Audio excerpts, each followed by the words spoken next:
আসসালামু আলাইকুম সবাইকে নিয়ে এসেছি আরেকটি মিনি ব্লগ। আশা করি এটাও আপনাদের সবার ভালো লাগবে এবং ভালো লাগলে লাইক কমেন্ট শেয়ার করে আমাকে জানিয়ে দেবেন আর অবশ্যই কমেন্টে জানাবেন আপনাদের ভিডিওগুলো কেমন লাগছে। এটি ছিল একটি বৃষ্টির দিন, আব্বু চাল ভাজা আর ডাল ভাজা খেতে চেয়েছিল, তাই এই আয়োজন করতেছি। চাল আর ডাল ভেজে নিচ্ছি। ডাল একটু লবণ বেশি হয়ে গিয়েছিল কিন্তু খেতে ভালো হয়েছিল। এখন চালটা ধুয়ে রেখেছিলাম, ডালটাও ধুয়ে ভেজে নিয়েছি। এখন চালগুলো ভেজে নেব। প্রথমে অল্প দিয়েছিলাম, পরে মনে হলো টাইম বেশি লাগতেছে, তাই সবগুলো একসাথে দিলাম। আবার কোচিংয়ে যাওয়ার টাইম হয়ে গিয়েছিল, সো কোচিংয়ে যাওয়ার জন্য রেডি হয়ে যাচ্ছিলাম। এই যে রেডি হচ্ছি কোচিংয়ে। আমি বাহিরে গেলে সবসময় হিজাব পরে রেডি টেডি হয়ে সুন্দর করে যাই, তাই এই যে রেডি হয়ে নিচ্ছিলাম হিজাব টিজাব পরে। তাড়াতাড়ি করেই রেডি হচ্ছিলাম কারণ দেরি হয়ে যাচ্ছিল। আবার বাহিরে বৃষ্টি যেন না আসে, তাই আরও আগে একটু বের হওয়ার চেষ্টা করতেছিলাম। আকাশ মেঘলা করে ভার করেছিল, তো তাড়াতাড়ি রেডি হয়ে বের হয়ে যাচ্ছিলাম কোচিংয়ের জন্য। এখন একটু লিপস্টিক দিয়ে নেব আর আমার চশমাটা ক্লিন করে পরে নিব। আমার চোখে হালকা পাতলা সমস্যা আছে, মাইগ্রেনের প্রবলেম আছে, তাই অলওয়েজ বাইরে গেলে চশমাটা ক্যারি করি যেন মাইগ্রেন থেকে তো একটু বেঁচে থাকা যায় আর কি।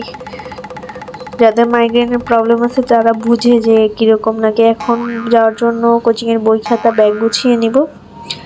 ব্যাগ গোছাচ্ছিলাম, ব্যাগে বই খাতা যা লাগে প্রয়োজনীয় জিনিসপত্র নিয়ে নিচ্ছিলাম। তো বের হয়ে যাব, সময় হয়ে গিয়েছে অলমোস্ট কোচিংয়ে যাওয়ার জন্য, তাই একটু তাড়াহুড়ো করতেছিলাম। সো আজকে এতটুকু কী করতেছিলাম, দেন এই যে একটা ফুল রেডি হওয়ার ক্লিপ নিয়ে নিলাম। আপনাদের সবাইকে বাই করে বের হয়ে গেলাম। এখন জুতো পরে লিফটের বাটন ক্লিক করে ওয়েট করব লিফট আসার জন্য। আসলেই উঠে নিচে চলে যাব।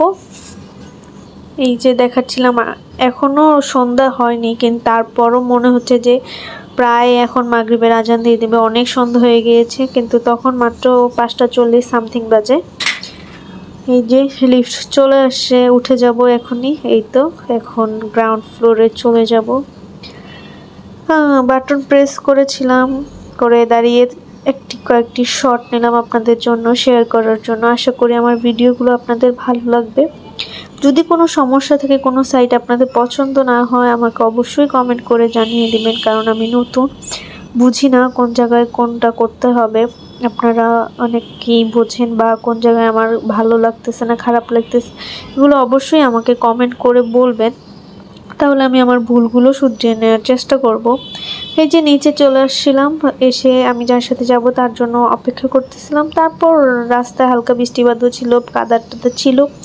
হেঁটেই যাই কোচিংয়ে, বাসার থেকে বেশিক্ষণ লাগে না, তাই আর বেশি একটা ক্লিপস নেওয়া হয়নি। কোচিংয়ে পড়া শেষ করে এই যে বের হচ্ছিলাম কোচিং থেকে বাসায় আসার উদ্দেশ্যে। এই যে নিচে নামতেছিলাম সিঁড়ি দিয়ে, ছুটিয়ে দিয়েছে ওই যে সামনে আমার ব্যাচমেটরা, তারাও পরে বের হচ্ছে, একসাথে বের হচ্ছিলাম। এই যে রাস্তার অবস্থা দেখুন কি অবস্থা হয়েছে, তো বেশি একটা শট নিতে পারিনি, তাই বাসায় চলে আসলাম আস্তে আস্তে। এই যে বাসার নিচে, বাসায় উঠবো। আমাদের এখানে অনেক বিড়াল আছে, কুটু কুটু সুন্দর মাশাল্লাহ। এই তো এখন লিফট উঠে বাসায় চলে যাব। বাসায় গিয়ে একটু ফ্রেশ হয়ে নিজের জন্য এক কাপ চা বানিয়ে নেব। নিজের জন্য না, বাসার সবার জন্যই বানাবো। একটু রং চাই খাবো, মাথাটা ধরেছে, আবার ঘুম ঘুমও পাচ্ছিল। বৃষ্টির দিন, ঠান্ডা ঠান্ডা, সবারই ঘুম পায় আসলে। এই তো বাসায় গিয়ে চেঞ্জ করেই বসিয়ে দিব, তারপর চা খেতে খেতে পড়তে বসবো। তোমাদের টাটা করে দিলাম, বা উপরে উঠে যাব। এই যে রং চা বানাবো, তাই আদা তেজপাতা গরম পানি বসিয়ে দিলাম। সবার কাছে রং চা কেমন লাগে আমি জানি না, কিন্তু আমার কাছে খুব ভালো লাগে। আমার ভিডিওটা যদি তোমাদের ভালো লেগে থাকে, ফেসবুকে দেখে থাকলে ফলো করে শেয়ার করে দিও, আর যদি ইউটিউব থেকে দেখো চ্যানেলটা সাবস্ক্রাইব করে থাকো যদি নতুন হয়তো। আজকে ভিডিও এই পর্যন্ত, আল্লাহ হাফেজ।